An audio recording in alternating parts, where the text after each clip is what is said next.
What up, y'all? I'm back, man. We got a lot of good things to talk about, and I got one of my brothers, man. Like it's crazy, man. You wouldn't even understand it. We about to get into a lot of hot topics about Harlem. You know, things that we do, and you know how New York cats is real trendsetters, man. That's what it's all about, man. So y'all stay tuned. I got some.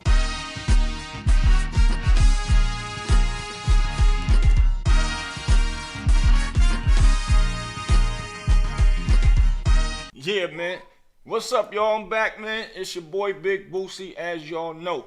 And y'all know what I do. I bring that real flavor for y'all, man. Real informative stuff, man. I got a hot person been working. He been working, putting his work in from the ground up. Y'all know him. Y'all seen him grow up, basically, with his career. From a young cat all the way up to the things that he doing now. A person that make me proud because I knew him when he was younger. And I always seen him working on his own.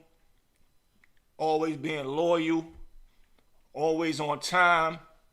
So y'all gotta give it up for my boy UnKasa, man. UnKasa from Dipset. What's up, Aunt? What up, Big Boots? Niggas don't know. Big brother right there. Yeah, man. What's good, man? I ain't seen you since the last time you was down here and we was hanging out and all that. But yeah. I've been seeing you making moves on the Instagrams and all that with your clothing line. And yeah. What else you got going on up there, man? Let's talk to him a little bit. Right now I got the it's been about 7 years since I started my my merch brand. Right. Vodka. I'm also a cast member of one of the biggest rating web series out called The Brooklyn Way. Oh yeah, I seen that. You doing your thing in that too. You ain't let me know you had acting skills like that, kid. Yeah, man. Yeah, I'm using everything. I'm a renaissance man when it comes to this entertainment. But yeah, I got the clothing line. Right. Got the web series. I also got my own YouTube show called UnKasa True Hip Hop Stories, where it's very informative information about my career and my past in the industry. Right. It's dropped my jewels and my ups and downs with the YouTube community. Right. I just did a collaboration with my guy Luca Brasi and his wife Alex Major with the gumbo. I got my own gumbo strand coming out on Christmas Day. It's called that's gonna be big. Untouchable Gumbo, and it's just so many things I got my hand tapped into. I'm also as a consultant with Gusto for the Rooftop movie. They coming out with a Rooftop movie. Yeah, you remember my boy Nat? Nat part of that. Remember Nat? Yep. Nat, that's my boy. He was the first one to give me my first $12,000 check for one of my records back in the day through the distribution. That's big. That's gonna be crazy. That Rooftop shit, that's gonna be crazy. Crazy. So I'm actually hosting a open mic event at the legendary Legends Lounge in Harlem on the 22nd. Oh, that's gonna be big. You gotta come down here and do one with me, man. I'm doing a who's hot and who's not joint. Come on, let's do it. Just tell me. Yes, you sir. know, and just get me on that flight and I'm there. I got you. You already know how we do. So, how did the gumbo situation come about, man? Cause that's big. Gumbo been making noise. They just branded money bags in Miami this week. They just did a big collaboration with Moneybag Yo, and they also just did a big collaboration distribution deal with Cookies with Burner. Right. So my shit came around. Me and Luca been friends for like 30 years, and he told me once he get everything to where he wanted to be, get ready to have my own strand. You know, nigga, he know I'm a connoisseur of marijuana since I was a young kid, so it's legal. So we doing it the right way. Legal is legal drug money. Yeah, why not? I call it money grow on trees, literally. Literally. You feel me? So I got something that I'm working on. I'm working on the paid in full strand, but it's gonna be called PIF. PIF around the top. Yeah. Paid in full, and at the bottom it's gonna be called Everybody Eats, B. It gets you so high you gotta eat, you know what I'm saying? and it's gonna have the my scene from the Paid in Full in the middle of it. Me, Cam. Yeah, that's hard. That's hard. We getting ready to fuck the game up. And then I'm gonna do a second one to it. It's gonna be like but I already got the prototypes and all that, so I'm working on actually somebody growing the strand for me. I needed that official. It's got to play in the leagues of the gumbo and all that. It can't be nothing less, man. You know what I'm saying? You know, we can share resources. I got some info for you when we get off of this. We can share resources on that. That's big. And I got something for you as well. Akinelli had hit me the other day with something for Luca and all that. It's real humongously. Yes. That's my Akinelli. When I was 17, 18, 18, something about like 18, 19, I battled Akinelli at a vacant lot, Dame Grease.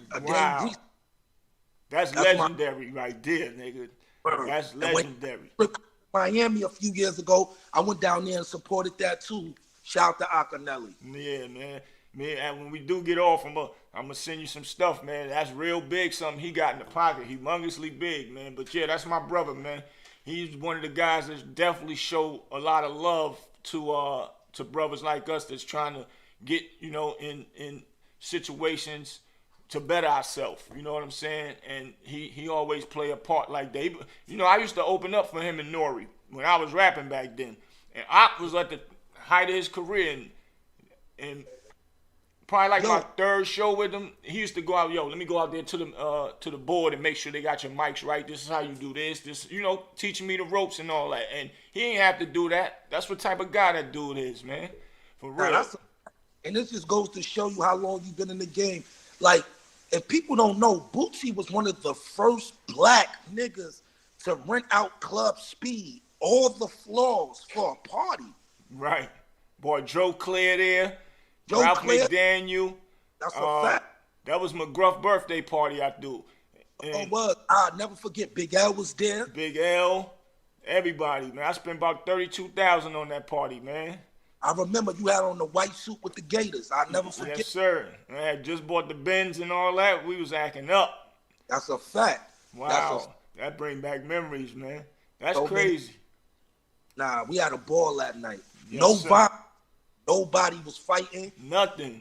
Unlimited champagne. Yes. Each floor. Yeah. That was really the party that set Speed off. For real. Exactly. Yeah. That's what made people start to want to go. Yep, that's a fact. Man, that shit was flooded, all floors. A bunch of bad boys, artist staff, everybody was coming in that joint, man. Yeah, that bring back memories, man. Wow. Yeah, niggas was on, like my man Dipset, like my bro Dipset. Y'all was on some big meat shit before the BMF. Niggas been doing shit. I've been telling niggas, like, the stuff Meech and them doing, I respect them crazy, you know what I'm saying? But that's how it goes. We've been doing it, and they probably heard about, and not saying per se me, other people in New York doing big boy things, and they just took it to another level.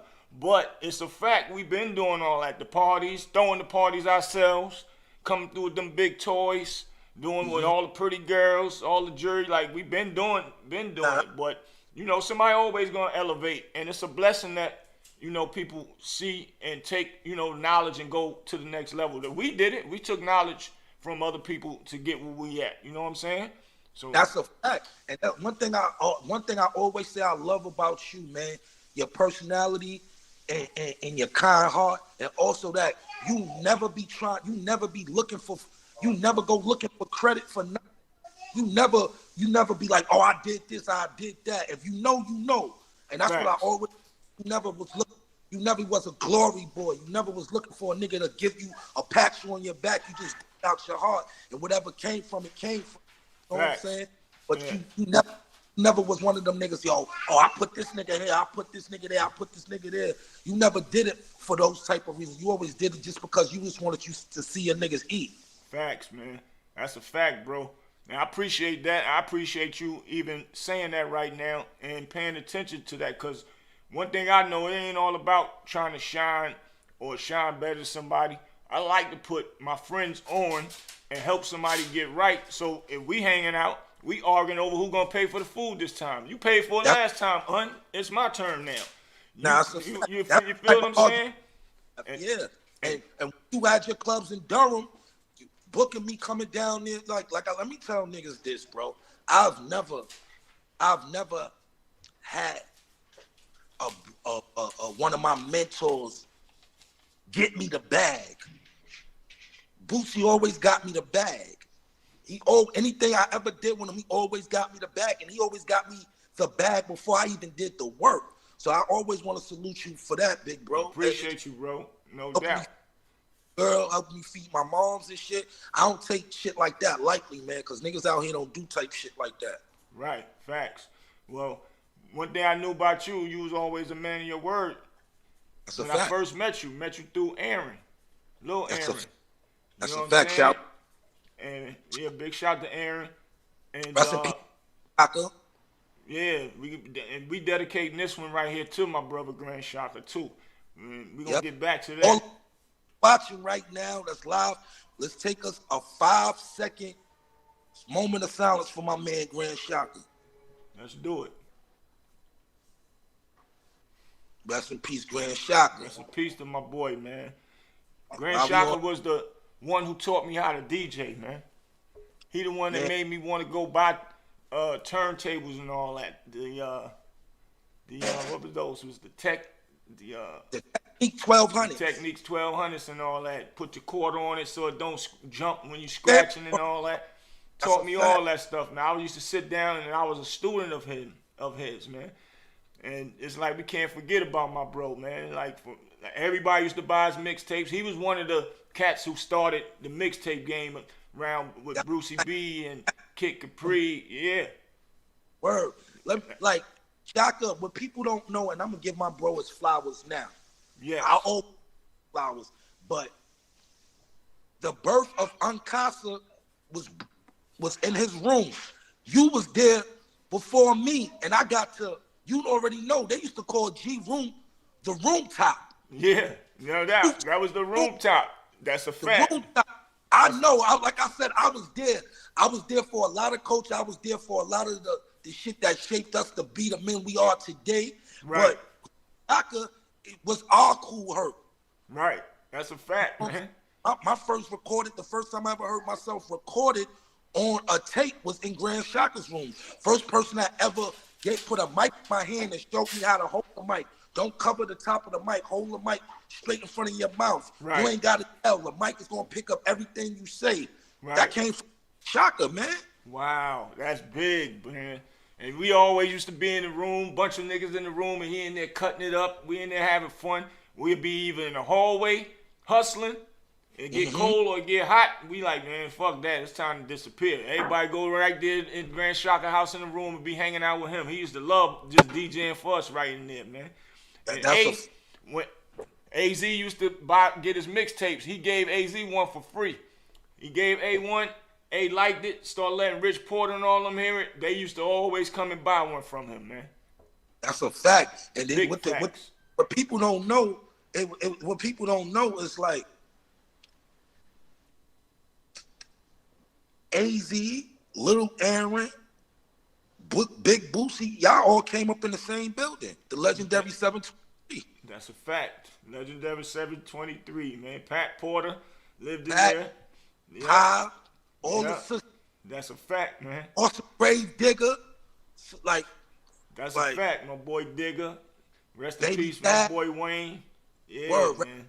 That's crazy. Word, like we came from that era where we came. Cream Team. We came from that era. Like, I remember the TYG house parties. Yeah, it's facts. Yeah, that's a fact. Yeah. Wow. You get deep on them. I forgot about that. Word. Hill Crew days. Hill Crew style YG. That's a fact. That's a fact. Hill Crew, boy. From the hill, never ran, never will, baby. That's a fact. And we still repping like that, man. We still out here repping that. Like, we actually came from that cloth. Yeah, that's a fact. That Egyptian cotton that they don't make no more. That's a fact. Fire Rose was in, they don't make that. That's that shit we was squatted in from birth. You know what I'm saying? That's why we still here. This is one of the reasons why I do what I'm doing now, so we can let them know, so they can understand. Like, what we was doing was real.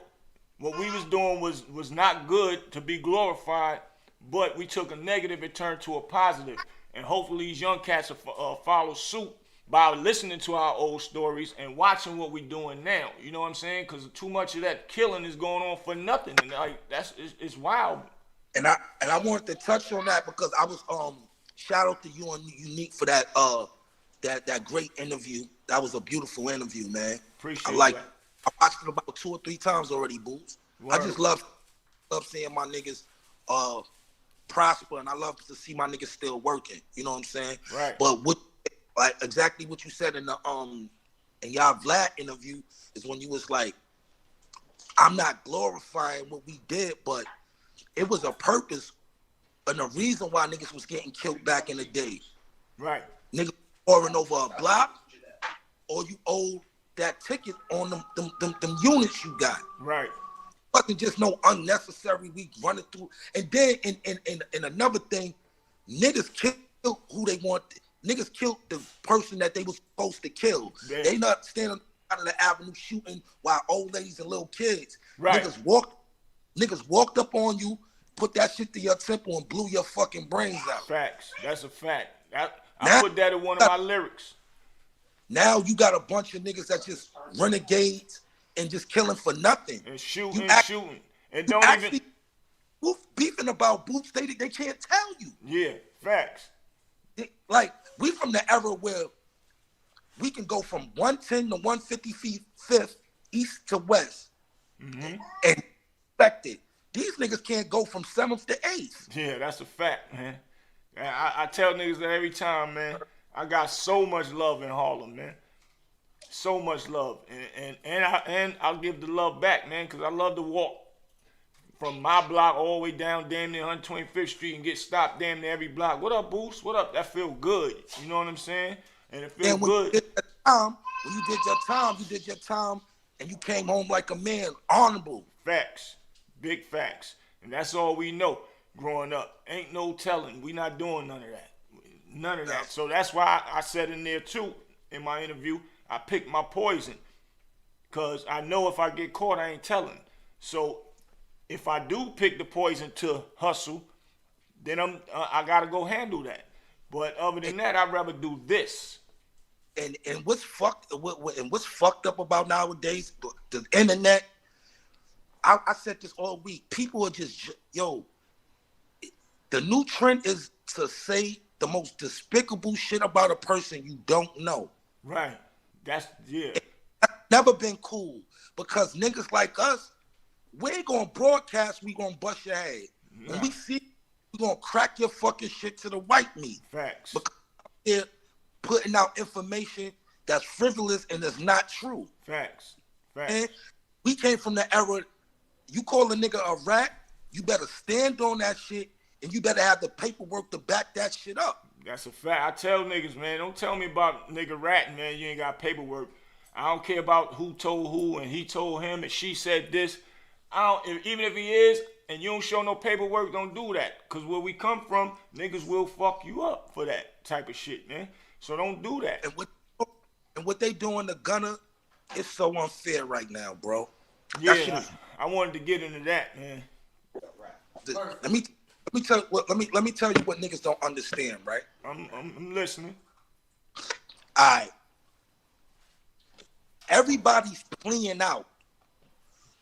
The motherfucking case is so weak, everybody's playing out. Right. All that evidence that they got against Young Thug got thrown away 24 hours ago. Yesterday, yep. Everybody's playing out. What Gunna did was had to admit to his acknowledgement so they can all plea out and not spend 20, 30 years.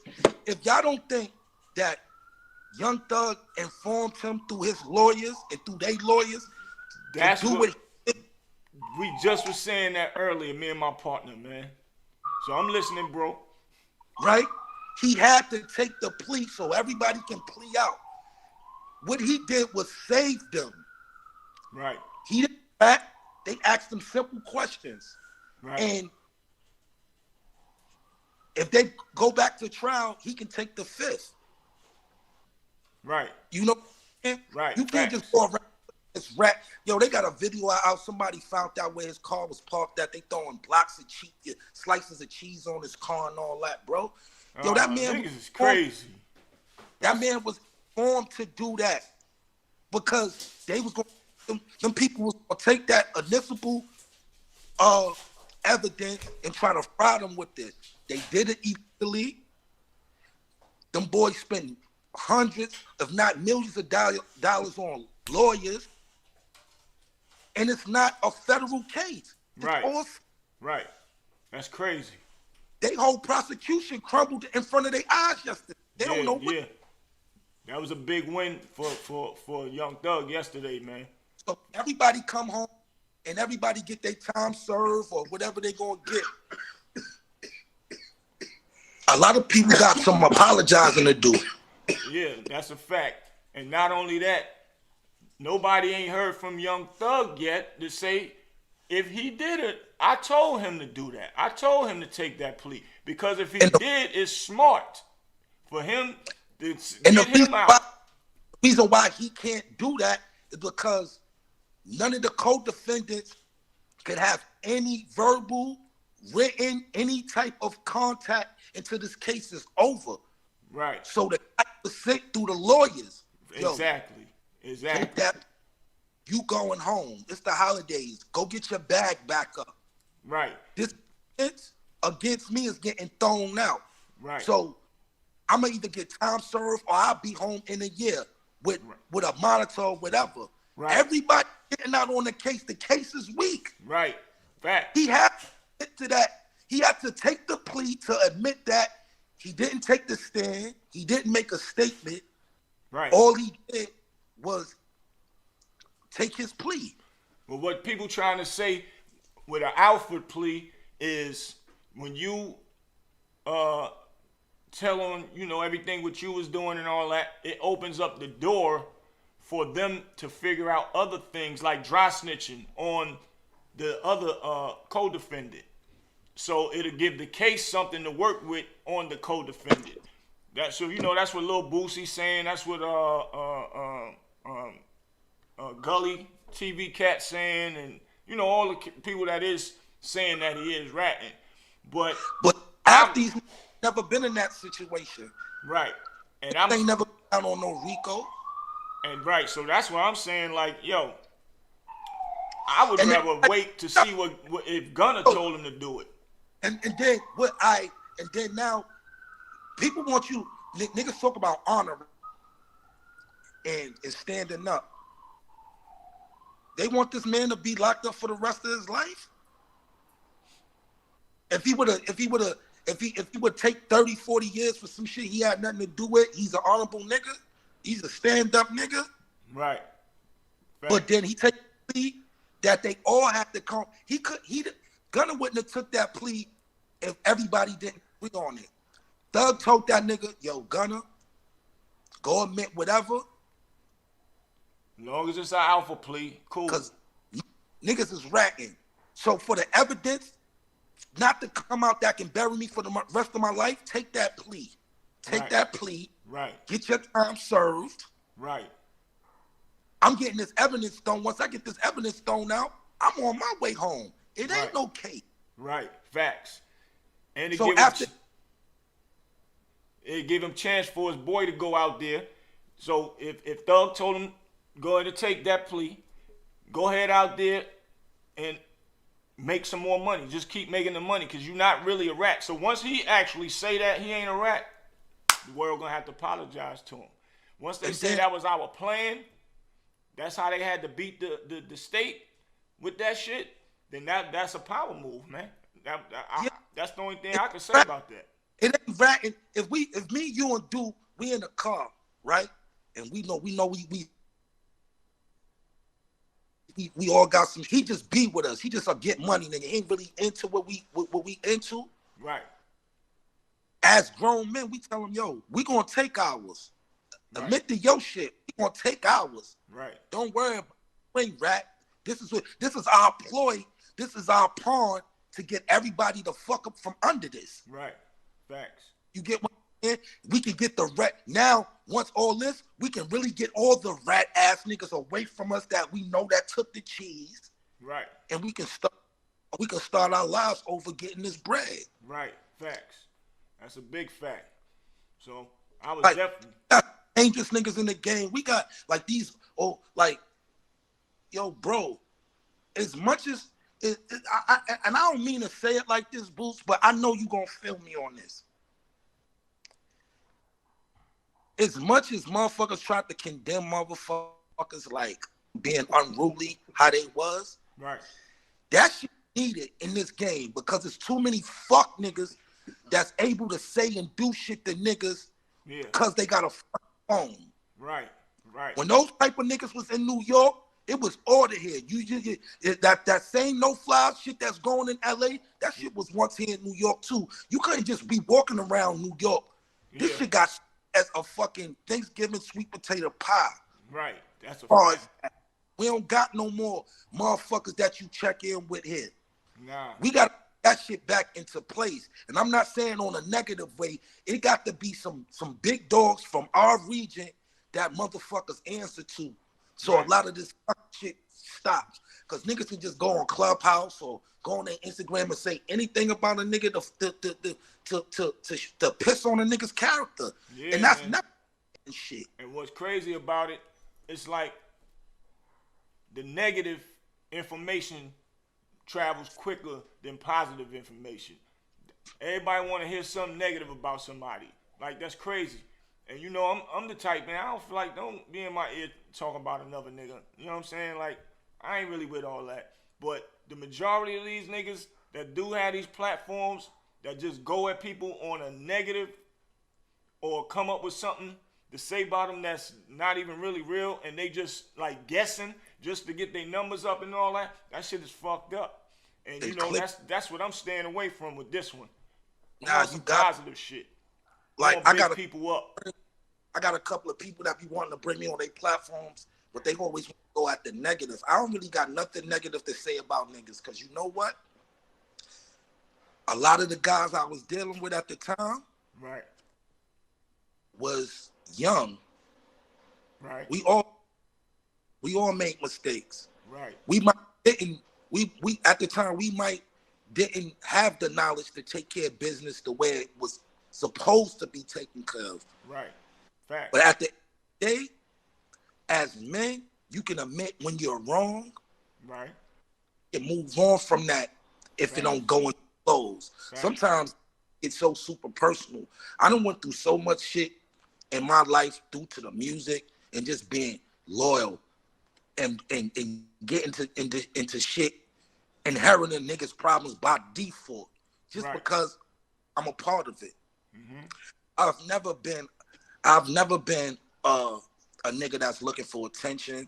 Mm-hmm. I've always been a team player. I'm very big on loyalty. Facts. Until you otherwise. Facts. And I always try to be the glue to everything. You know what I'm saying? I always try to, yo, you don't fuck with him, you don't fuck, but I fuck with both of y'all. Y'all don't really have no issue. Right.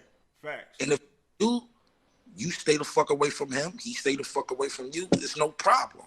Mm-hmm. But now, everybody got a smartphone, and it's just, everybody just be, yo, the industry is the new WWF. Yeah, that's a fact, my nigga. A bunch of bullshit, man. See, we came up in the game where wrestling was kind of real. You remember that time when, I forgot what wrestler it was, I think they was interviewing him on Channel 7 News, and the reporter was like, yeah, wrestling is fake and all this. Right. And the smacked the shit out this nigga like 3 times. And the nigga was like, is this fake? I just open hand smacked the shit out of you 3 times in your face. Does this shit look fake?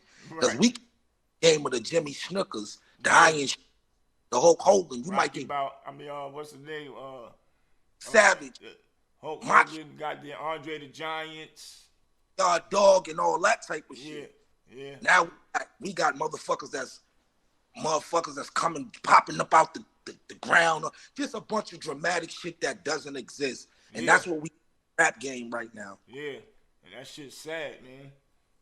Like, totally lost to the fact of how this shit turned to that. I don't know.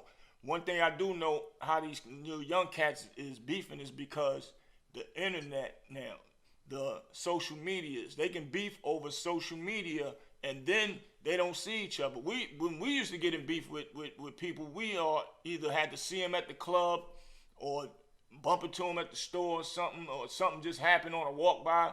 Now it's they can sit at home, press buttons, and don't like somebody, and say, yo, fuck you over the phone, or why you liking my girl pictures and all that. When I see you, it's on site. And now when they see each other, they in the mall, forgot that they was woofing with each other, and they probably got the guns on them, and the gun battle go down in the mall, innocent people get hit. You know, that's just one scenario why it's so easy and why the beefs is so much. And another thing. You know why niggas, let me tell you one of the reasons why niggas is doing this shit, Boots. Niggas ain't getting punched in the fucking face. That's a fact. Niggas ain't punched in the fucking mouth. Niggas ain't getting punched in the face. That's a fact. Couldn't go say nothing about a nigga or do something or say like, nigga, I'ma see you. Like you said, I'm up into you in Justin's. Right. Speak. Because we want that one of those. Yeah, that's a fact. Look. And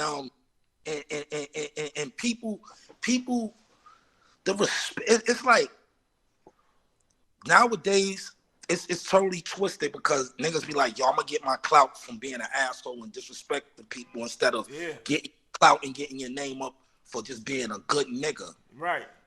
You know what I'm saying? Because negativity run faster. That's why. So now they gonna get on quicker that way. And the thing about New York, with fuck New York up, we don't have no culture in New York. Mm-hmm. We playing follow the leader now. When we was the leaders, yeah, we was the trendsetters, man. You know what I'm saying? Now you got, and this ain't no shot towards nobody. When the South wasn't rocking, right? Right. You know what they was doing? They was watching how we was treating one another. Right. We was hating on niggas that live upstairs from us. We was hating on from down the block, around the corner. We was hating on niggas from 135th. We was hating on niggas from 55th. Them niggas was like,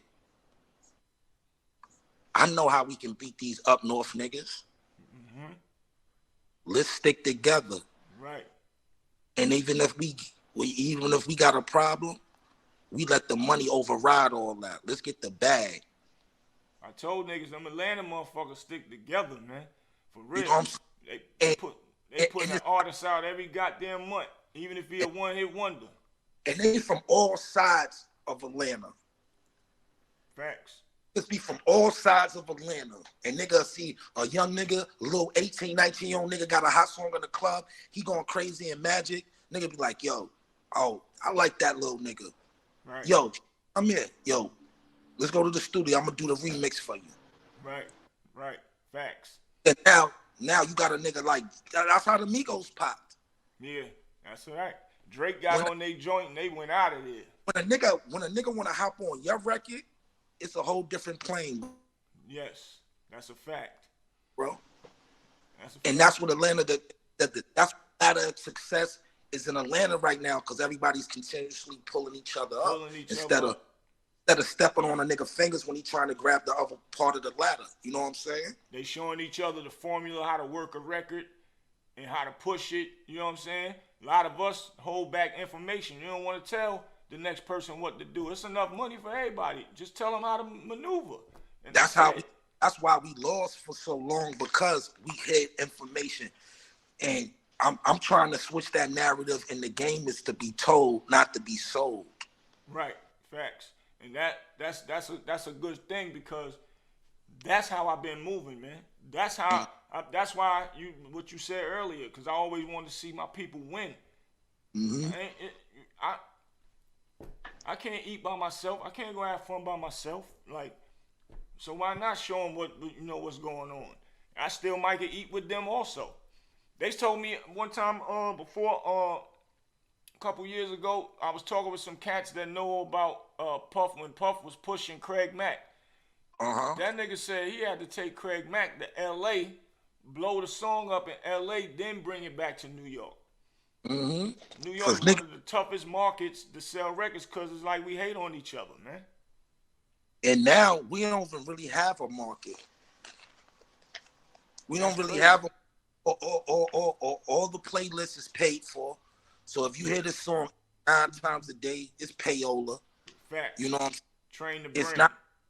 It's not what you know, it's who you know. You know what I'm saying? Everybody know you gonna have to grease some palms. Yep. That's been the name of the, you know what I'm saying? But now it's this era is more lucrative for these niggas. That's why they saying more money than we ever seen in the music business. We might have seen a lot of street money, but niggas ain't really seen no industry money how these niggas are seeing. Nah. They coming up era of information. Right. Facts. The niggas ain't, you the only nigga that ever gave me a contract and you told me, yo, go have your lawyer go check this shit out. Right. And whatever like in it, I'll make sure I change for you because I really want to fuck with you. Right. You know? And you ain't have to do that. You could have just gave me a little advance. Right. Yo, it sold me a dream, but you was like, yo, I want you to learn how to take care of your business. Right. Because it's going to be a time where you're not going to be big buck, product, and you're going to have your own shit. Right. You always told me, yo, I'm trying to teach you how to be a boss. You're going to be your own big boy. And you didn't lie because it became like that. I was my own boss to my own situation. That's a fact. That's a fact. Hey, and that just come from a nigga like you not trying to jerk a nigga, but just trying to show a nigga how to empower himself and get some fucking bread. Facts. You know? Facts. And that's what I respect about you. You always, anytime Boosie, anytime this nigga ever show, walk through anything, he always talk about the bread first. Yo, this is what I got for you. Make sure everything else we ain't even got to talk about. Facts. All right. That's honorable shit. And sometimes I'll be like, yo, Boost, you know, you big bro, I just do it, just get my fight. Nah, nigga, I don't want nobody doing nothing, especially not my little bros. Yeah. This shit is I'm going to make money tonight too, as well as you, nigga. That's a fact. We got to eat together, my nigga. That's how it goes. So that's one of the great qualities you got, Boots. Nah, I appreciate that, bro. Quality you got, man, because I know I done made a bunch of money with you over the years. Smoking on. That's a big fact, man. Because it's like, I wouldn't want nobody doing that to me. Mm-hmm. AZ, I got to give him his props. I learned that from him. He always made sure people got money, ate. Even if you made him mad and he cut you off for a little minute, he'll see you later, back rocking with you, putting money in your pocket. So that's all I knew. Jerking niggas, that just ain't in my blood. I don't feel right walking around and I know I really got over on somebody. Some people can walk around with their head up high like they really didn't do nothing to somebody, man. That's in their mental. And that's crazy. And why not teach my brothers to get right, get on? Look, I'm still here talking to my nigga, and you make it to you, and you making moves. And I just asked you just to do the interview, and there's no problem, no hesitation. That's what's called being real, and why you should stay being an honorable person, man. Because you don't know where you're going to see this person at again a few more years down the line. You don't want them saying that nigga was full of shit. I ain't fuck with that nigga. And for the viewers, this ain't no overnight shit. Boosie been fucking with me since I was 17 years old. I'm 43 now, bro. Facts. Big facts. And he can vouch. I've been the same nigga since I was 17 years old. Every time I talk to you, man. Every time. Ain't nothing. It's always love. We don't even got to talk to each other all the time. But whenever we do, it's like we never missed a beat. Period. But you know, you'll get them out of the nowhere text from me. I love you, big bro. Just I hope all is well. Keep doing what you doing. You know, I get those things like you say. What was known ain't got ignored. Exactly. It ain't even got now. Niggas know where niggas' hearts is at. We stay true with one another. Anytime you ever ask me to do something, I'm tell you. If I tell you I'm gonna do it, I'm gonna do it. It's simple as that. It ain't no going back and forth. It ain't no negotiating and all that. Let's do it. Let's get this shit. You called me the other day and say, yo, bro, I need up on the show. Let's do it. Time and place. I was supposed to do it that day, but I was just so out of it because the big homie Shaka passed away. Yeah. But I was like, yo, we gonna get right, because every time me and Boop sit down, we always have an intellectual conversation that we both learn from. Right. You know what I'm saying? Facts. And you know, that's what I always say. I don't care about what nobody say about me talking behind my back or slick, because they mad because I ain't do something for them or something. You know what I'm saying? Or I've been doing something for them and now I say I ain't gonna do it no more, or cut them off when they don't do something as far as if we doing business, or and you know, they get mad and want to talk behind your back. I don't care, because I got too many good people that know my good side of what I do. You know what it is, Boots? Niggas feel too, and niggas have too much entitlement. Right. For shit. You know, everybody be feeling entitled.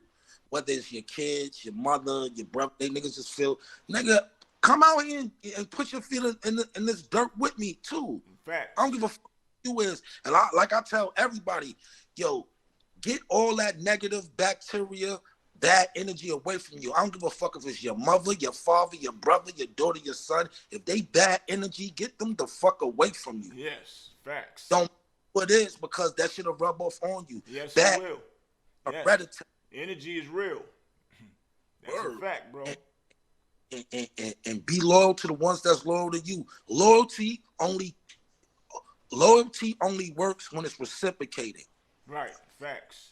That's facts. I can be you all day, but if you're not loyal to me, it don't count for nothing, because it's only going one way. But if the loyalty reciprocated, that bond can never be broken. Even if a nigga have an argument with his nigga, when a nigga can sit down and write on a piece of paper a nigga goods and his bads, and the goods overweigh the bads by 10. Facts. That's a relationship worth mending. That's because yes. On the road, on each other's journey, we ain't have too many rocky roads. Mm-hmm. That's a fact. Down a nigga. If a nigga bads overweigh his goods, that's a nigga you get the fuck away from. Yeah, if you a nigga just so argumentative and just so pig-headed and don't want to listen to nothing you bringing to the table, you stay the fuck away from that nigga. As men and being loyal to each other, we gotta come at a minimum. We gotta meet in the middle, the red line. Right. What you got to table today, Boost? This is what I did. Oh, I don't like that, and I think you should do it like this. I bet. I critique that, but I need you to critique this from me as well. Bet. Right. We gotta come. Yeah, see eye to eye. That's right. Yeah, we gotta meet. That's a fact. You know what I'm sometimes you can agree to disagree too, and just do it the right way. That's it. You know, because we only gonna do, you know, give constructive criticism just to better each other. That's what it's all about. It ain't trying to be better than you and outshine you or nothing, or who get the credit for something. Nah, I want to show you how to do it right, so you should be right. That's it. And that's it. And loyalty only brings great results when you loyal to each other, man, or loyal to whatever you're doing. It's only gonna bring great results, man. So you can tell the type of integrity you have, because you still relatively have a lot of the relationships you've been having for the last 20, 30 years. That's a big fact. You know what I'm saying? Like, a lot of people don't give. I'm like, a lot of people ain't come from that era I come from. Niggas don't remember the Die Hard records. Right. Niggas don't remember the niggas that was doing this. They always talk about the innovators from the South, like Master P, and that was doing it out the trunk. We was doing that shit too. That's a fact. It was just that niggas, we didn't have the resources. We had the know-how. We had the play. We just didn't have the resources, because niggas ain't want to share the resources. That's so it's longer, because we had to go out there. I went on hiatus for 3 years to learn the business and to learn myself. Right. That's big. I can make dope music I want. I can make all the dope clothes I want. But if I'm not happy with myself, it's not going to go nowhere. Facts. You know, you got to be right within self. Niggas be like, oh, damn, why this was working for him and not for me? Because you're not right within self. So tell me, Is there anything that you can actually give yourself and pat yourself on the back for that you learned in the music business itself? Or besides that, your clothing business, your clothing line? Yo, I'm so humble, bro. I never pat myself on the back for nothing. That's Cause what's up. I the You person deserve your flowers too, though, bro. But I get it. the person that the entity that I owe is the Most High. Facts. I pat him on the back. Thank you, Allah. You Yes, know what I'm man. saying? Yes. Because we here for a limited time, bro. And there's one thing that do always tell me. We be having our intellectual conversation. He always be like, yo, bro, all this shit is a vanity. None of this shit don't mean nothing, bro. Them chains on your neck, these boots on my feet, this car I'm driving, this shit is all a vanity. Because when we go, we can't take none of this shit with us, and it don't mean nothing. Take off his dad. You think any of that jewelry he bought means anything? Any of them cars, them houses, that shit don't mean nothing. That boy gone. He's not here to even enjoy it. Right. It don't. That's a fact, man. That's So, a fact. ain't that the only thing a nigga can't take from me is my knowledge. You could take a watch from me. You could take a car from me. You could take a chain from me. You can't take my knowledge. Yeah, that knowledge, you get it all back. And when that number is when your number is pulled, your card is pulled, and it's time to go with the maker, he want to know what the fuck you learned while you was here. Yeah, and what you did that was positive while you was here. That's you a know. fact. I don't never pat myself on the back because I'm not done yet. That's what's up. I'm not done. We got big things to do. My producer, man, he a big fan of yours too, man. He wanted to ask you something, man. Go ahead, Jax. Yo, All right. in your time in the industry, right? You know, moving and shaking. What are some Yeah. What are some critical things that you didn't know that you learned that you know you probably wish you had learned, or you should advise people that coming into the industry blind? Like, what are some critical things you learned in your time in the business? It's no love in this shit, and they only fuck with you when you hot. You can be a brand new artist. You can be a brand new artist in a label. You walk through there, you popping. They asking you, yo, what you want to eat? You want some Mr. Childs? You want some Benihana's? This, that, and the third. Let that album flop. Let them don't recoup on you. Them same people that was offering you weed and offering you food and all that, you walk through that same office, niggas is walking past you, not even speaking. Right. Wow. Niggas fuck with you for what you can do for them. That's the critical thing. That was the hardest thing I learned in the game, that niggas don't love you in this shit. This shit ain't about love. This shit ain't called music friends. Music, Right. music love. This is called music business. And this shit is Exactly. You ain't making me no money. Ain't nothing to talk about. Is how they do you, my nigga, for real. Respect. So that's the hard. Respect. So quick question, and I'm gonna let you go. I know you got stuff to do, man. Type of shit. When we was doing our thing and all that with the music, or trying to get you to that level, and then I think I got locked up around that time or something. So explain to us how you got with Dipset, bro. Alright, so I got it with Dipset around 2001, around that time, like 2001. Me and Juelz, we lived in the same neighborhood forever. Right. At that time, I was hustling on 145th between Amsterdam and Broadway. We came up with a little group of people called the Taliban. Me, my man Kiani, T-Money, Luca Brasi, that got the big gumbo brand right now. And we was just basically out there panhandling every day. CDs, DVDs, whatever we can get our hands on, we sold it. And we made a name for ourselves. So when the rappers and shit and celebrities used to come to 145th, we used to run down on them and sell them shit. Right. You know what I'm saying? And one of the people that used to come all the time and come fuck with us was Camron. Wow. So this was around that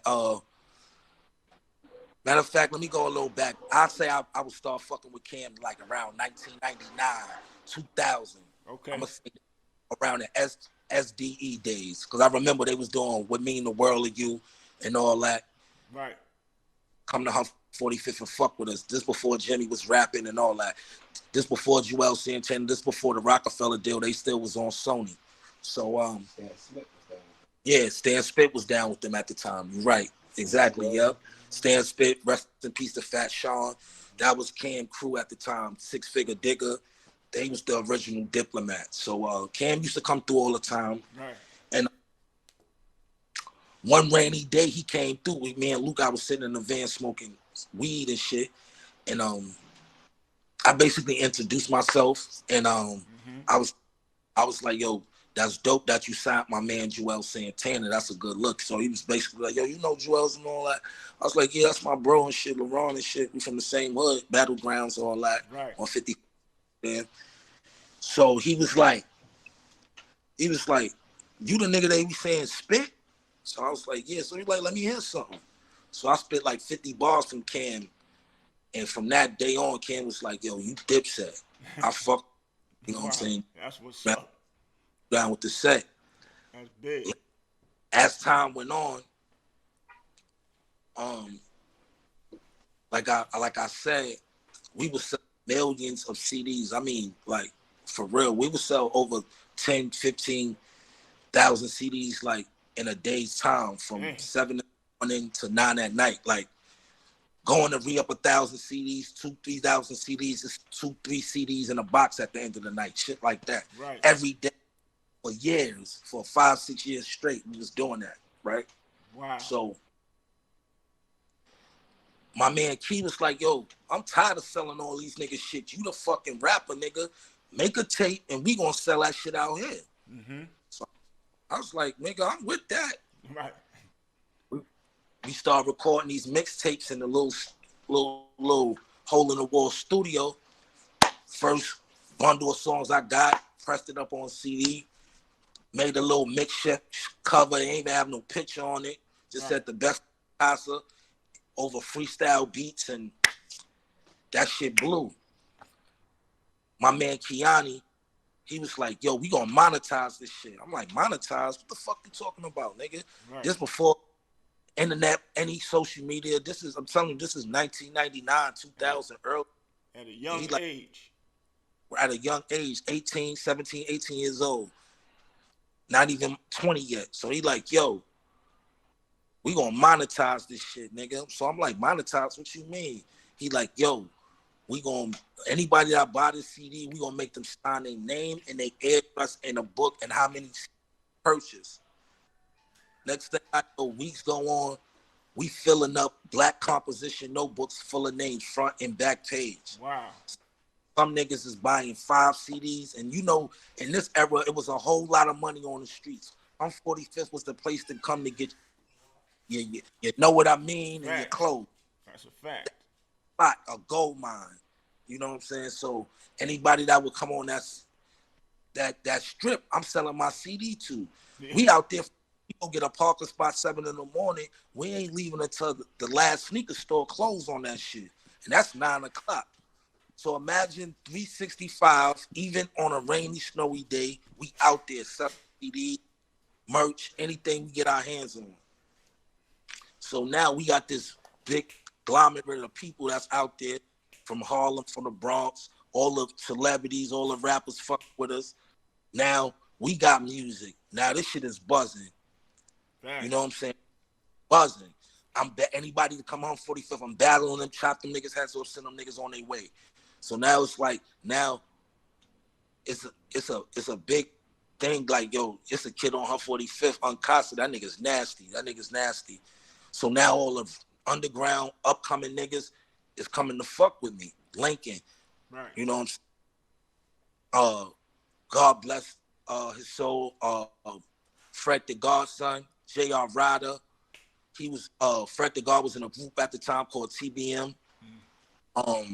I think that's still for the Bronx Most Wanted or something like that. Fred's a good dude too. God bless, man. Super good dude. French Montana. He went by Young Frenchie at the time. He used to come to 145th. Like everybody used to come fuck with us. You know what I'm saying? Right. And that's how, you know, we wind up, you know, connecting with Cam on that level.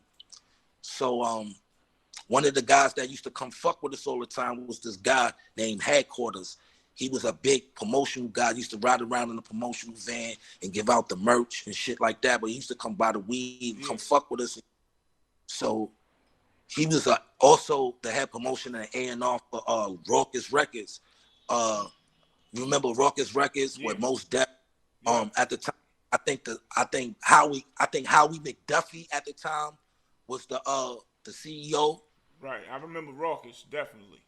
Yeah, so he used to just come through and fuck with us all the time. So at the time they was putting up their numbers as a black independent label, you know what I'm saying? So he had his plaques and shit. He said, I want y'all niggas be helping me move some of this shit too. So come fuck with me. Come to my photo shoot. Y'all my street team. You know what I'm saying? So we went out there in front of the old Yankee Stadium and did a photo shoot. Yeah. Cam pulled up on us, chopped it up with us for a minute. He was about to go fuck with his a female shit. Yeah. With him, he kept going. Now these guys that used to always come fuck with us on 145th, they had artists. Like I said, they had an artist. They had French Montana. They had a white artist that was just as nice as Eminem named Highlight, and they had another artist by the name of Hell Rel. Right. So they used to all come to 145th and talk shit about this Hell Rel dude. Right. So I'm like, how do y'all niggas bringing this nigga up to me? I'll crush anybody. I'm the best. Nobody can fuck with me, nigga. I'm king out here, nigga. Right. You know how I fuck my shit. Yeah, you one of my, you know I'm a heavy shit told. I'm not humble with rap. I'm a humble human being. But if you want to talk rap and all that, and you want, I'm gonna crush you. Right. So that was basically my mentality. So them niggas pulled up. They have the Bronx pulled up to the Yankee Stadium. They hopped out. They had a van that was black and silver, had their logo on it. It looked like the Raiders van and all that. So they hopped out. It was like, yeah, Hell Rel right here. You talking shit. I'm like, let's go. So he spit. And when I spit, that nigga ain't spit no more. You know what I'm saying? Yeah. Fast forward 2 days later, he come to 145th to come fuck with the Taliban, and I was just so happy going in the studio that day with my man Kiani. Yeah. And we went and recorded this freestyle over the Rockefeller beat. This is a fresh, new spanking beat that Memphis Bleak did. This was like his welcome to the rap song, but we did the shit, and I threw Hell Rel on it. So one day, Cam pulled up, and I gave Cam a CD, and I was playing it, and I was like, "Yo, listen to this shit that we did over your beat," and he was like, "You killed it." Then Hell Rel came in, and he was like, "Yo, who that?" I was like, "One of my boys from the Bronx and shit. He nasty, right?" He was like, "Yeah, yo, I want that nigga. Where he at? Call that nigga." Right. Luke got called Hell Rel up. That nigga Hell Rel came to the block. At that time, he was like a week away from going to do a 5-year bid. So all that shit y'all heard from him, he did in a few days, and then went and got shackled and went up north to Clinton, and that's how really Cam and them really started fucking with us, because I continuously to put out music. Right. We met this guy named Shice at the time. He was heavy in the bud game. He had the rawest purple haze out on the streets. Right. So he on 45th all the time and spent a bunch of money shopping. And he was like, "Yo, I fuck with y'all. I got a few artists myself. Let's do a collab tape." So we was like, "Come on, let's do it." So we did the first tape we did was the Taliban versus Purple City. We had Juelz, we had K Slate, actually. Rest in peace, K Slate. That's what I forgot. RP my boy, man. Rest in peace, K Slate. K Slate had hosted those tapes. Those early Purple tapes, he was the host. Right. Basically charging us second to nothing. You know what I'm saying? So shout, want to give him his flowers. So what's up, man. we was putting out the tapes, and During the second go around, the drop part 2, the bully and the hustler, Lucian Shice, Luke got caught a bid. He had to go upstate and do like a 1 or 3. You know what I'm saying? And I wanted to continuously. I was confused. You know what I'm saying? I was just going through shit with mad deals and shit. So I was like, yo, damn. Every time shit get going, a bump in the road come. You know what I'm saying? So, yo, don't let that shit discourage you. I know you know this music shit, so help me put the tape together, and we're gonna push this shit, press it up, and we're gonna act like Lucia's still here. So we put the tape out. Shit crushed the streets. You know what I'm saying? Luch did like probably almost like 18 months or some shit. So in that 18 months, me and Shice was just putting together tapes, busting that shit out. About time Luch come home, we got the shit rocking. So you know what I'm saying? But they ain't really see eye to eye on business. You know what I'm saying? Luch was more on the streets at the time, so he wasn't really business savvy as far as business. Right. But Shice was, because he was dipping and dabbling around different people that was. So he was he was a quick learner, so he just put his he put his marbles to work. Mm-hmm.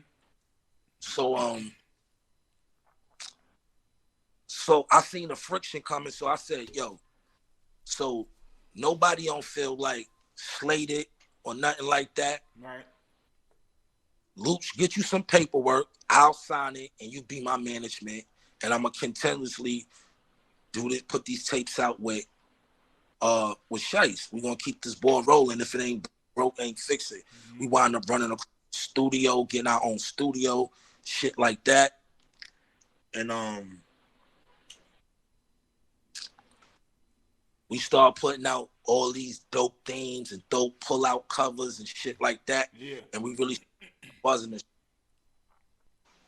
But in the midst of that, I had just walked away from a deal that I was with locked in at Blackground Atlantic Records, mm-hmm. with Barry Hankerson, Aaliyah Timberland, etc. That deal fell through due to staff change. Right. I can either be shelved and sit there and get put out whenever they want to put me out, or I can leave with the little money they pay me and keep it pushing. So that's what I did. Right. One of the guys that I was working with that helped me get that deal was my guy Bryce Wilson from Groove Theory. Okay. The big single out, Tell Me What You Want Me To. Yeah. So he called me, and I know that other deal fell through, but the kid that you battled, Lupe Fiasco, they got a big record deal and a production and a distribution. They want to sign you out there, but it's only one thing. You got to move to Chicago. So I was like, man, I ain't, shit, this can, let me chop it up with my niggas, because I'm really committed to my niggas right now, because we got some shit popping in the city. Right. So I sat down with Lucian Shice and I told him, yo, niggas can offer me a deal, but the only thing it refers to me moving to Chicago. So it's like, I said, but I must finish my obligation. Before I leave, I'm gonna finish up all these tapes, whatever I gotta do, and I'm gonna go to Chicago and see what this shit is about. Right. So it was like, yo, that shit gonna help us, nigga. You know what I'm saying? That's a fact. So, I fulfilled my obligation with my niggas. In between that, I caught a gun charge. So as I'm waiting on my going back and forth to court, I moved to Chicago. Right. So as I moved to Chicago, I'm just out there with Lupe. Stack Bundles was actually a part of First and Fifth also. Word, wow. You know what I'm saying? Stack Bundles, man. So when I moved out there, he moved back to New York. And it's crazy that we wind up both messing with Dipset after we was with Lupe. Right. You know what I'm saying? Yeah, that's crazy. So I'm out there for like a year going back and forth to court. Before I moved to Chicago, I was in the studio while Cam and them was working on the Diplomatic Community album. Right. You know what I'm saying? Then the fact that he discovered Hell Rel on my tape, he was like, yo, everybody come to the studio. I ain't promise you it's gonna make the cut, but come lay some shit down. So I'm in the studio with Cam, and I'm in the booth and I'm kind of fumbling on my words. And I get a little nervous because Damon and Biggs, they walk in that shit. Right. They got these Rockefeller chains on. The only time I see them niggas is on magazines, TV and shit. So right. I got a little nervous, and Cam was like, yo, get the fuck out the booth. You been rhyming all day. Get your shit together. Go smoke or something, man. You bugging out. Right. So I was a little embarrassed, so I left the studio. So next day, Cam pulls up on me all reckless on 145th, almost damn near ran me over in his truck. And told, yo, get the fuck in the truck. Don't ever leave my studio sessions. I'm trying to get you on, nigga. Right. So I hops in the truck. We go down the baseline. Guru in there by himself. And Cam was like, yo, nigga, you making me go through all this fucking trouble. That shit better be fire, because he talking to me in the booth. Yeah. Guru had record the whole time. So that whole conversation from the Diplomat intro was really edited together from a conversation that me and Cam was authentic. So, you know what I'm saying? So a lot of people don't know the producer of that beat of the Diplomat intro was Kanye West. I came in the game with Kanye West beat. Wow. That's right? crazy. So I do the track. Like I said, Cam didn't promise ain't nobody nothing. He said, whatever makes the cut, makes the cut. Right. Mr. All List, I moved to Chicago.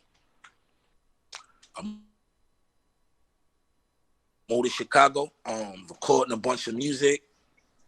My first night in Chicago, my guys take me out for a night on the town. Right. We pull up to this club called E2, one of the poppin'est clubs in Chicago at the time.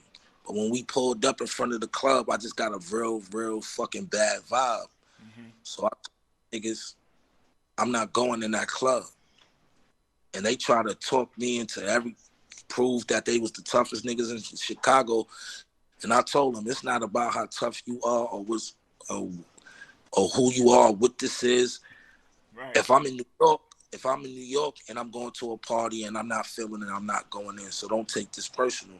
So it was like, yo, Joe, whatever you want to do, it's up to you. So I was like, we can go back to the studio and just vibe and get some. So we go back to the studio. We go back to the house that we was living in. I was living with 3 producers, my man Bugs the Beast, my man Prolific, and my man Dan Ryan. When I tell you, these are some of the best producers in the world. I'm talking about to this day. My man Bugs the Beast, he's about 4 or 5 Grammys in right now with Kanye. He did a lot of that. He got shit on everybody album right now. He got a whole lot of shit on. He got shit on Drake and 21 Savage new album. He's a Grammy winning producer. Yeah, big dog. And he a Gemini like me. So shout out to both the beasts. So we're in the house. So I get tired after recording. It's about 4 or 5 in the morning. I go to bed. About 7, 8 in the morning, I get a big knock at my door. Like niggas is panicking or something. So they like, yo, Joe. The word Joe is Chicago slang. That's equivalent of us be like, yo, what up, Dick? You know what I'm saying? Like, right. So they like, yo, Joe, come downstairs, Joe. You saved our life, Joe. How you knew, Joe? You something else. Wow. So I'm like, I'm halfway asleep, still got eye snot in my eyes. So I'm put on my glasses and shit, run downstairs to the lower level where all the production stuff is at. And the news is on. And it's just a bunch of people crying, and you seeing a bunch of people getting pulled out the club. I'm like, yo, what I'm watching? He was like, Joe, that's the club we took you to last night. 22 people died in that shit. Wow. You knew. Yo, that could have been us, Joe. That could have been us. Wow. That's why I'm very heavy on spiritual. I like when they say, what they say, always listen to your mind. Yeah. Facts. And Your first thoughts. the first thoughts, Yeah. and my not going there, and I went off that. Right. Bad bitches all over that shit and all that. Yeah. But I'd rather go work that night and Facts. I save life. So as the time go on, like I said, I caught a gun charge, so I'm going back and forth to court. I come back to New York to 100 Center Street to get sentenced, and after I get my sentencing, which was 5 years probation, first thing I did was call my niggas in Chicago, like, yo, I'm on my way back home, such and such. They was like, yo, bro, everything you seen is gone. The cars, your jewelry, your clothes. They raided, the feds came in, smoked that. I'm like, what the fuck you talking about? It was like the feds came and snatched Chili. Wow. Shout free Chili, shout my guy. Damn. That was the C. You know, he got convicted of 44 kilos of heroin in a storage space, rental space. Damn. That's crazy. And they gave my man like 40 years for that. And I just feel like the music business is kicking me in my ass again. I'm going through all these trials and tribulations. Right. I'm falling into a depression. I'm like, yo, damn, shit getting popping for me. Shit get raided. Now I'm back. Now I'm back in New York. I might as well keep my ass in New York. Yeah. And by the blessings of Allah, that's when all the Dipset Purple City shit started popping. So it was like a blessing in disguise. So like I told you before I left for Chicago, I put in wild work. We done put out all these tapes. So Yeah. when I get back, I get to see the effect all these hours in the studio got. So when I come back to New York, I'm not one of the hottest niggas in the city, not even knowing. Right. That's It's crazy. like, you know what I'm saying? I'm calling back to New York to Shice like, yo, these fucking tapes is going crazy, nigga.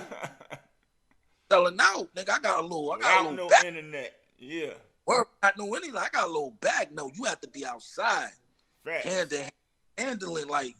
So Facts. he's like, I got a bag for you to come. I'm like, word? He said, nigga, when you come back, I got a little bag for you. Sit to the side from CD sales. So I came home to a little bag and shit. Right. Shout out to Shice.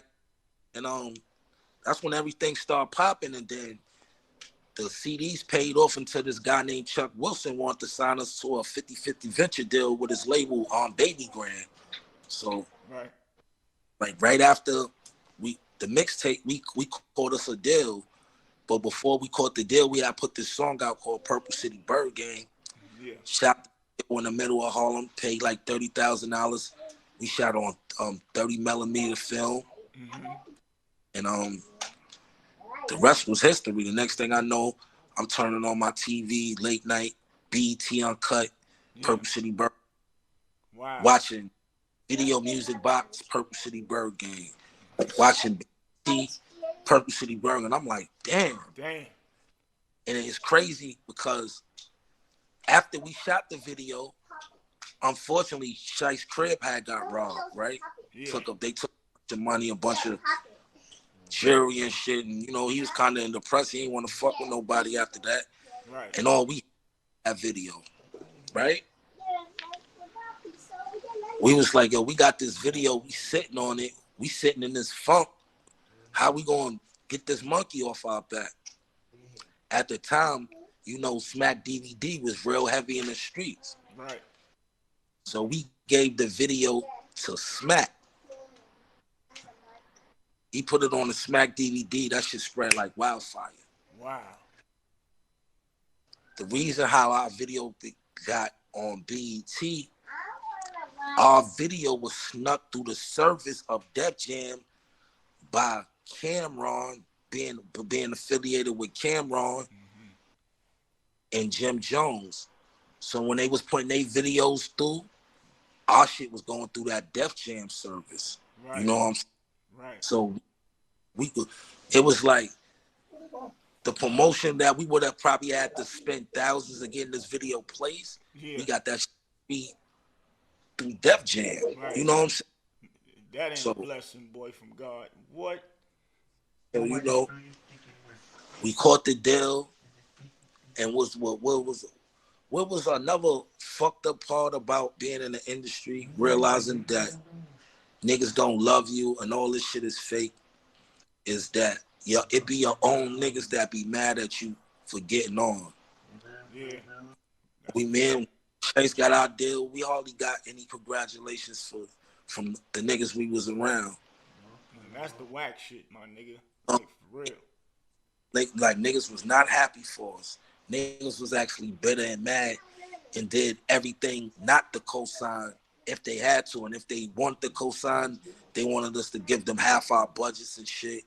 Yo, I can go on about the L's of the game, and it's very ill. It's like, yo, bro, this shit is nasty, bro.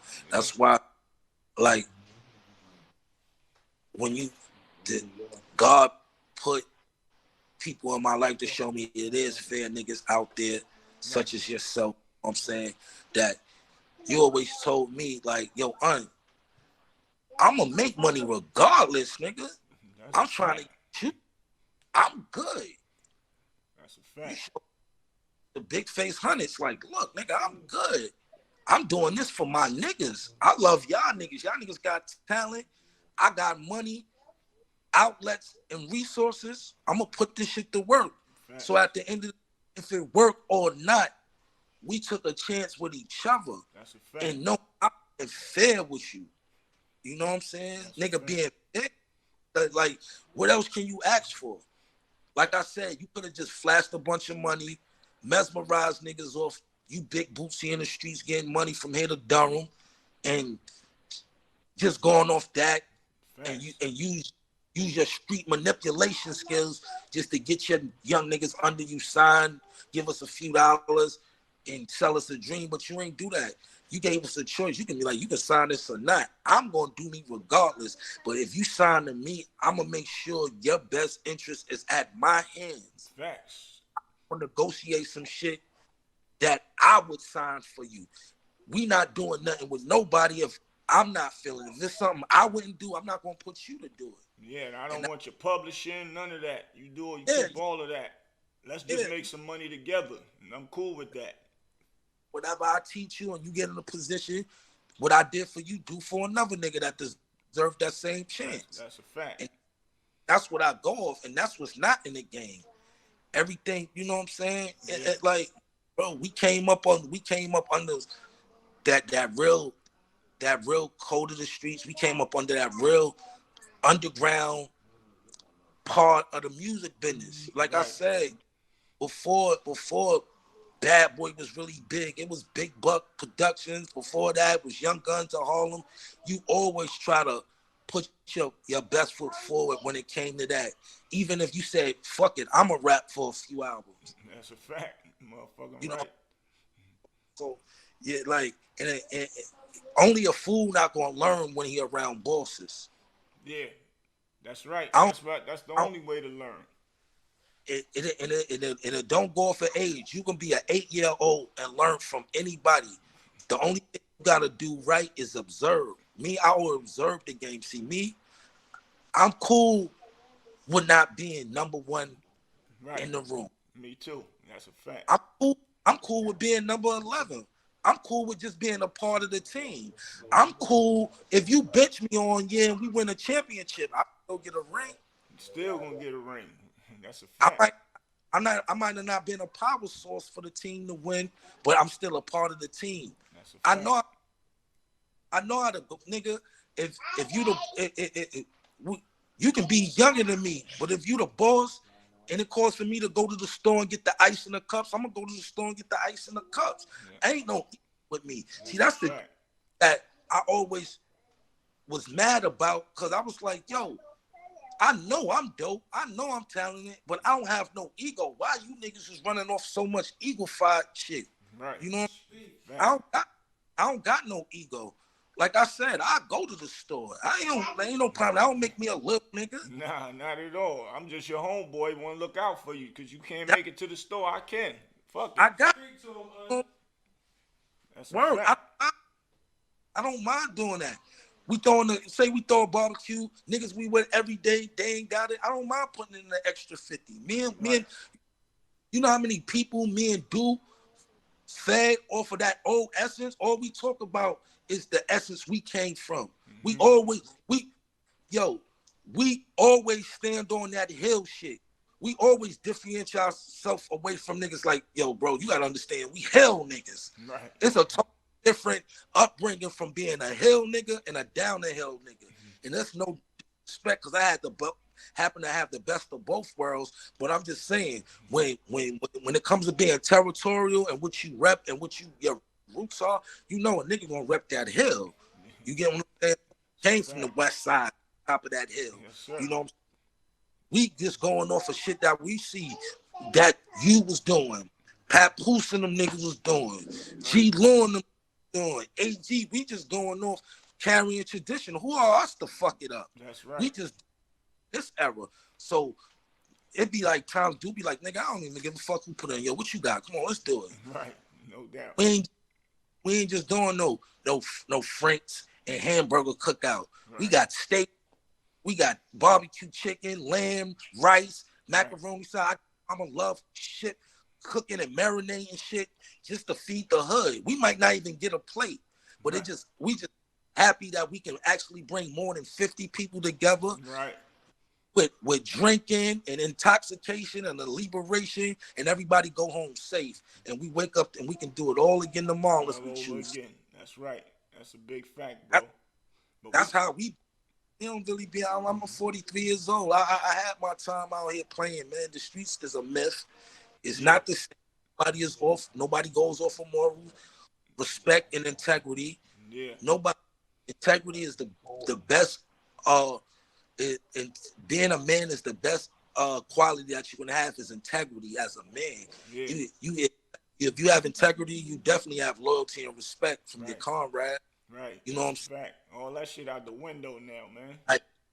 Like I always break down this. Like sometimes you gotta sometimes you gotta break it down into just like give niggas different analogies to understand shit. Cause everybody not equipped intelligently. So it'd be like this. Niggas hate for you to tell the truth, right? Yeah. I'd rather for you to pull me to the side, Boost, and be like, yo, your breath stink, yo, go get some gum. Right. Then tell me. Right. That's a fact. Wait, you telling me now, yo, nigga, your shit hot, nigga. Right. That's a fact. Get some trident or something, nigga. No doubt. It's right. You around me. We don't need that. Right. Or you're rather for a female to be like, nigga, damn, your shit. What you rather? I'd rather for my man to G-check me and get my shit right. Yes, sir. That's a fact. Yeah, you're right. That's what having integrity as a man is, knowing when your man looking out for you and knowing when the nigga trying to slay some slick shit. Right. That's a fact. Yeah. That's I go off, man. I go off for integrity, man. I look at the integrity. I don't go off for nigga pocket. I don't go off for nigga watch, his chain, his car, his crib. Yeah. I go off for who you surround yourself with and the integrity you have as a man. Yeah, me too, man. Because if you don't got no integrity and no loyalty, I can't fuck with you. And I don't want to hear you start talking about your homeboy and all that around me on some like sneaky sucker shit. I ain't gonna trust you. You talking about him like that? You know what I'm saying? Like if you do foul shit to your family members, I ain't gonna fuck with you. Because if you do that to your family member, you'll do it to me. Like. Even when I seen you in the interview, I was just watching that shit like 7 this morning, and what you always do, you anti-glamorize the game. You never over glorify the game. Never. You'll say, I was in the streets. You don't never say the caliber. I'm doing 100 bricks. I'm pulling up with the bands. You always put it in a way to where. Y'all niggas know me. This is Boosie. I'm still here. I done did my time. Niggas done took shots out. Everything. I'm still here. Thanks. My shit is, it's just like when you used to see wet cement, you carve your name in it. Your shit is already in the concrete, brother. So you don't really, when you get on these publications, it's always you showing integrity. It's like, yeah, I've been there, done that. I'm not here to glorify. I'm just trying to school the young brothers. Or if you going to a certain way to do it. Right. Facts. And that's You know what what I'm it's saying? all about, bro. Quick question Uh-huh. before we leave: are we getting another album from UnKasa or a Oh, mixtape? yeah, I'm definitely on top of the year. You going top of the year is gonna be more music, and I'm doing an R&B album too. So Okay. to give people, show people that I do other genres of music too. I'm also gonna do, and um, like I always was experimenting with other music. So I'm gonna give y'all a hardcore street tape, which y'all know me for, Right. spitting that shit. And I'm gonna definitely give y'all different genres of music too. But Right. I'm always true to my core fans. You know Right. what I'm saying? Right. And I'm and my I discuss with you off the air what my moniker will be for Right. my R album because it's gonna Right. be a total entity. It's not gonna be UnKasa. It's gonna be a totally different entity, and I don't want to blow it up. I want Right. everything. You know, I'ma fill you in. So when you Gotcha. said you, that's little bro. Facts. Oh, okay. No Now doubt. on with it, but it's gonna be bigger things. I wrote a movie that I'm trying to get shot. Trying this to fail, which I'm going to get shot on the top of the year. It's called Love Hurts. Okay. That's It's hard. it's it has comedy relief in it, but it's really around survival, domestic violence. It got a whole bunch of topics that boil into one. That a lot of topics that we as black as a community that we need to tap in more. You know what I'm saying? That's Um, good. Yeah, domestic violence film. yeah. And I mean to cut you off, but I teamed up with one of my partners. His name is Terry D Film, and he working with his boys named Jeff and Profluent. But you know, I helped out a little bit because I wanted to see that come to life because I know my boy was working hard for it, and it's a domestic. It's on Tubi right now. It was on Dope. it was on Prime, but it's on Tubi. But it's a domestic violence film about a girl falling in love with a dude.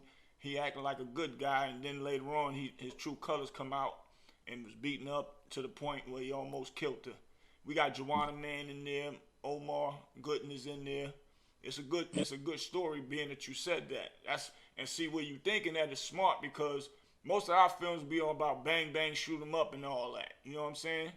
You taking a Yeah. different route. That's more longevity, and Yeah. more other people get a feel of something different coming from a We black we person. got we got the New Jack Cities. We got the menaces. We got Right, the boys. right. We got the. How many times we gonna just keep showing? Facts, We know flip coke and buy BMs and stay on the block with a big chain and facts, nigga and the favorite nigga out of the movie at the end dies. Nah, we gotta switch the narrative because that's not how life really is, bro. facts, and I commend you on that, kid, because You know? that's how we always think when we want to say we're gonna do a movie or write a movie. It's got to be about our hood problems and shooting and robbing and killing and sneak A lot, thieving each like, other. a lot of people wouldn't know that you had the best of both worlds growing up. You had your mother and your father in your life. You get what I'm Facts, saying? facts, People don't. A lot of us ain't come from that. A lot of us came from single mothers home. Single mothers home. And my condolences too on your dad too, because I nah, never. appreciate that, no doubt. But it's just like that's how long I knew you. Like I'm family. Like I ain't even a That's a friend no more. fact. You family. That's a fact. So it's just like when it comes to just being truthful with self and just building, man, that's what it's all about, man. We gotta switch the narrative on things. Right, We have facts. it's like even with like somebody asked me this, right? And they was like, yo, how you feel about Dame doing a paid in full too? I was like, yo, you know what? I think, and this is no disrespect to nobody. I just feel like we have better stories. Not saying that narratives of lives from Harlem that's true stories. It's time to actually let Rich rest in peace, man. You got a movie. He's a world renowned. You got guys like Young Thug say Rich Porter in his raps. So he done lived on. He done put something here that's living way past him. it's time to switch the narrative on Harlem. And if we is gonna give him a paid in full too, give him a whole different story. There was so many guys out here, the Sickles, the Black Bro. Well, being that you said that, um, Pay the Full 2 gonna be a series like Power. It's Dope. not gonna be a movie. You're gonna Cool. leave that classic alone. So it's gonna be a series, right? So, but being that you said it, it's other guys that was big that could be paid in full too, and the name Unique Mecca Audio came up. Unique Mecca. And I'm only saying it, and I ain't saying it because it's my brother, that's my dude and all that.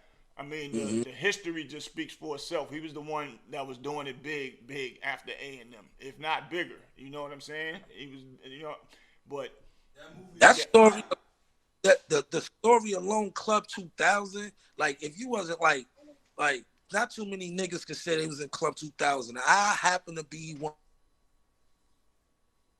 of the young dudes enough to have enough pull with the older guys to have me in a club that I had no business in. First person I ever took to a club at 15, 16 years old was Gangsta Lou. He had me in Fat Boys. He had arguing with the bouncers. Man, y'all gonna let him, man. Right, yeah. So I got like that's a whole movie in with self. That's why I'll say we always gotta paint it. We gotta switch up the narrative. Facts. It's books, it's merch, it's clothes, it's so many stories on Rich. It seems like he'll never finally get his flowers the way he deserves them if people keep depicting him in this light. Like he was more than a crack dealer, bro. He was a brother, he was a father, he was an uncle. You know what I'm saying? It's just like it's just crazy that we sometimes as black men we always salute the drug dealer. You know what I'm saying? Mm-hmm. And I did a piece of merch called Drug Dealer Dream, right? Yeah. And I used the razor as the logo, and the drug dealer dream, the drug dealer that comes from the hood with the integrity, is to get out the game. Mm-hmm. And I switched the whole narrative to the drug dealer's dream. The drug dealer's dream is to cut ties to the streets and become an entrepreneur. So that's what the razor stands for. The razor don't symbolize of cutting coke. Right. The razor symbolizes cutting your ties to the streets. Right. And so the utensil that you use to cut yourself in the game, you can cut yourself out the game. Right. That's hard. Drug dealer dream is I'm gonna sing some of the merch and sweatsuits this week. Just give me a side so people I gotta wear this up here, man. I gotta wear that on the show, man. Yeah. So niggas can get when people ask you about it, you can just give them narrative. Nah, this is not selling bricks and none of that. This is the razor symbolizes cutting your ties to the streets. Yes, I need that. But it's the same thing. The thing that you use to get in the game, you can use to get out the game. You can cut that. You know what I'm saying? That's hard. That's the drug dealer dream. You know what I'm saying? I want to display that here first. Right. You know what I'm saying? That's what's and yeah, I don't know what I don't know your guy name. I don't want Jax. My producer. Jax. Yeah, Jax. I'm gonna also get your sizes and everything to Boots, and I'm gonna send you some merch as well, and y'all be down there repping the drug dealer. Can't wait. Yo, hey, I want to let you know that the best thing about this podcast is you can come back whenever you want. Even if you got a hot topic you want to talk about, call us, and we will turn this shit on, and you can come back as much as you want and promote whatever you got going on, brother. That's a fact. You know what? Another thing I want to do before we sign off, yo, I've never seen so many females get their shot in the game as today. I love it. Yeah. I love it. Facts. I love that the girls is starting to get they just do. Because you remember, back in the day, they only let 1 and 2 rock at the time. You know what I'm saying? The time they had, and after that, they had this one.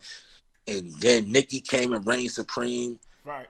Facts. But now, it seemed like every 60 days is a new one. You got Glorilla, you got this one, you got Ice, and this. It's dope. I'm the women now. Yo, I feel like the dudes in the game, they was so focused about spinning the block and they ops that they lost focus on the craft, and the women scooped it up, bro.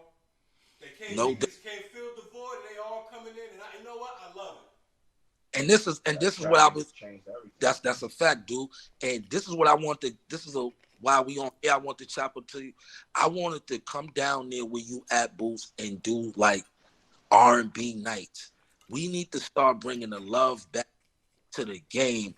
I can easily come down there and hold hip hop night or open mic.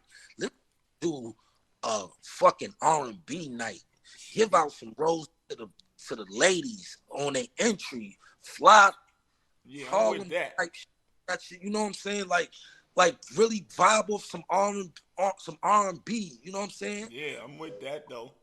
Cause Friday, Thursday, let's do it. Let's put it together. Let's do it. I come out there.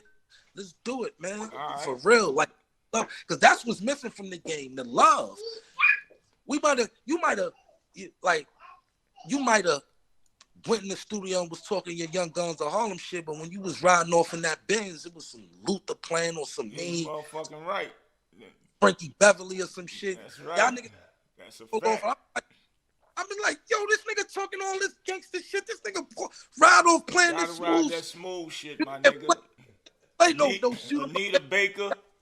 Yeah, all that fly shit. Yeah. I got the now, but as I'm older now, I understand. You got the fly joint on your side. You about to go something to Gotta eat. be smooth. It's the Smooth. time for that wild music. Yeah. And this is the shit that I learned from y'all niggas. Like just by observing. Thank you, bro. Just by observing. Like, oh, it's a time and a place for everything type shit. That's a fact. It's a stupid chain on. It's a time to have this nice little watch and a pink ring on. Exactly. Facts. I learned from you, Boost, man. You one of my biggest inspirations and mentors in this shit. Oh, I just want to give you flowers in front of everybody. Like you, if not the biggest, you definitely between you and the inspiration that I got from all the big bros, but you're definitely one of the biggest inspirations in my life, from doing music to the hustle to fashion to all that. Because if niggas don't know, like Boost might not be doing all that Louis shit now, but that nigga did all that shit. Minks, big chains, diamond rings, the back of the Benz is the size of a sofa, all that type of shit. He been doing that shit. Yeah, that's why I ain't pressed for none of that no more. I did that. Exactly. Like if you like me, Boost, I'm good. I'll have the same sweatsuit for a week. I'm good. I like going to the bank. Exactly. Yeah, that's where I'm going, to the bank, for real. And when I buy jewelry, it's gonna be for sale. Exactly, bro. But I appreciate you, man. Thank you. I'm honored for the platform. Let's get this R&B night together. I gotta meet Jackson in person. I feel the vibe. This was a great vibe. Right. Like I told you, my time is your time, and it's just like I have fun doing this, and it was real informative, to let people know. You know what I'm saying? Facts. I try to hit every angles and not miss nothing. But you definitely did, man. And I appreciate the love also, bro, and give you your flowers, man. And I'm proud of you from where you came from all the way up to now, man. We got more things to do, so. But I'll be hitting you in a minute, man. So y'all know what it is, man. One of the greatest, a young legend, UnKasa, man. Y'all know what it is. But before I go, I got to do one more thing for my bro, for my Respect the Throttle fans out there. That's a fact. Respect. Yeah, these the Respect the Throttle hoodies. Fire. You got to send me one of them up here, Boots. It's already up there, baby boy. My brother G had this his line, man. We gonna push it. I'm telling him you gotta give him one, man, because that's what we doing right now. It's a dirt bike movement, bike life. Now I do, and like I told you too, I forgot to plug one of my. I have Crayon Box clothing printing company. So all those people out there that need designs and your merch printed up, you can plug Big Bootsy, my brother. He'll plug you with me. I got my own business doing that. I've been doing that a little before the pandemic, and it's a profitable and it's a good business. And let's get some merch done for your podcast, bro. Oh yeah, definitely. I'm glad you said all that. We was just talking about that earlier. That's a fact. We definitely was just talking about that. Look how God worked, boy. Now I got you, bro. Let's do it. I love more. Thank you. I'm very honored for the time you took out to just chop it up with me, man. Vice versa. The first of All the many. Vice versa. You ain't right. Word. First of many.